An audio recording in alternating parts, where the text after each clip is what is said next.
we have made some changes to our entry requirements, and the changes basically affect persons who are fully vaccinated. Persons who are not fully vaccinated, literally there's no change at all.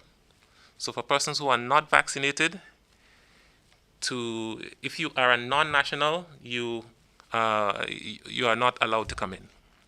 If you are a citizen or a resident of Grenada, you are allowed in, but you must quarantine for 7 days.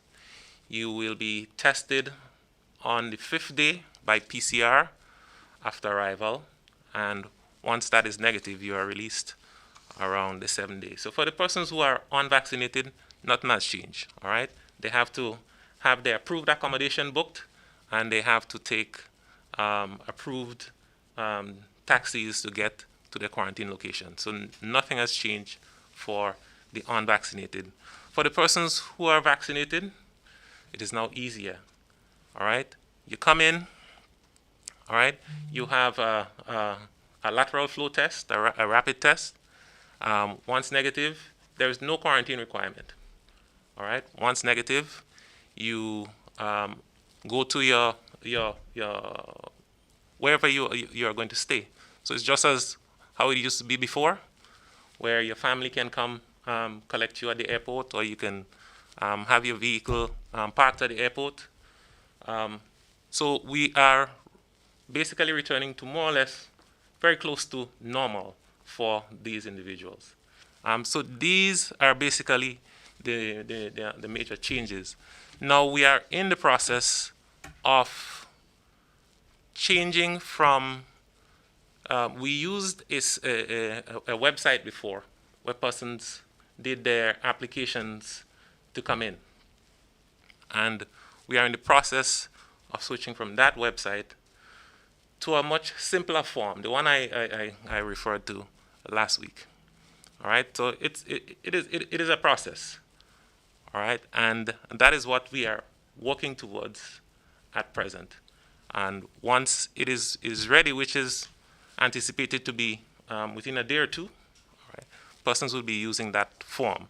For persons who are traveling right now, just ensure that you have your proof of vaccination, your PCR test, because the PCR test within 72 hours of travel is required.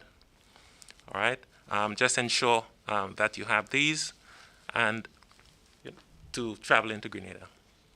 So, I mean, these are basically the changes that were recently made.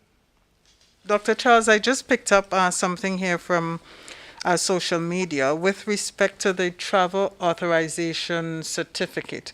I know you mentioned earlier that a change is being made with respect to the form.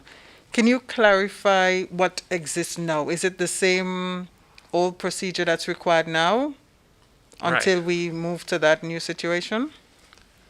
All right. The challenge is since the announcement, and I believe it was last Tuesday, we were racing to catch up.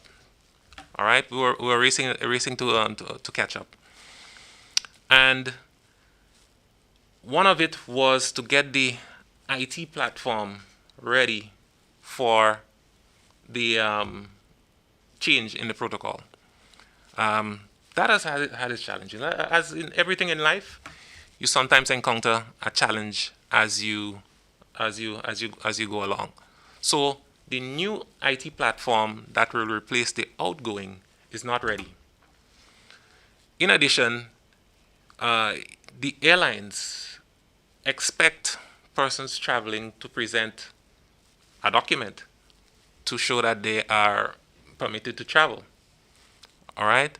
So, it created a small gap, yesterday, today, and I'm expecting tomorrow between the outgoing system and the ingoing, because the outgoing system was supposed to be turned off on the weekend.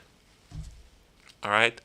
As a stopgap, the outgoing system is still live. All right. So persons can go ahead and do that to facilitate their travel, because it is a stopgap between the outgoing and the incoming while we sort out the issues and finally have the new system out.